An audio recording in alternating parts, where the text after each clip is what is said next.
Well, hello everybody on this Tuesday evening, updating everyone on the weather situation, which is mostly going to be a heavy rain event for the evening and overnight hours for most of the metro, but there is still that potential for some severe storms. We have been seeing a little bit of that. The biggest threat is mostly just south and east of the Twin Cities area, but still that threat is out there. We have had a couple of tornado warnings, nothing spotted yet, but activity filling into the south, and this is all headed our way here in the evening hours in Minneapolis, St. Paul proper by about probably 6:45 or so, and that will be filling in. So on and off rain, some of it heavy with lightning and thunder this evening into a good chunk of the overnight, and so there's the potential for some pretty heavy rainfall as a result of this. And again, some occasional warnings. Isolated tornado not out of the question, but the main threat for severe weather is mostly going to be in the form of some high wind gusts or some large hail. 1 to 2 inch hail looks like the most likely size of any severe hail that develops. So you can see those storms blowing up here on the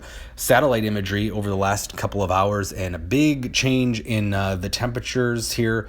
I don't know if you could see the red numbers. Again, those are temperatures. We did hit up our first 80 of the season in the metro, but then to the west, it is in the 60s. So we have a cool front and a shift in wind here. That's that trough that we're seeing, that curve in the yellow lines, and that will be the case here through the evening. So here's a computer model showing those storms moving in and through the area through the overnight hours. We'll have waves of that rain right up until probably this is 1 a.m. We'll have continued some of those showers, which will taper off eventually, but the potential for some pretty heavy rain here. We're talking about 1 to 3 inch totals possible by the time we head into tomorrow morning. So here's the European model that's bringing in an inch of rain.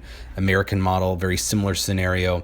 And in some of these storms, if you just get hit, unluckily, I guess it would be, you could see the potential for some over 3 inch amounts in some spots. It's just, we have a lot of humidity, of course, and there is that moisture in the air. So that's that possibility of some of those heavier rainfall amounts. And this is on top of already saturated ground. Otherwise, things will quiet down tomorrow. We're going to start the day with clouds. This is midday. This is high cloud cover, though, as we kind of break it down into low, mid, and high clouds. It's mostly these high clouds that we're going to have tomorrow. So we will see sunshine.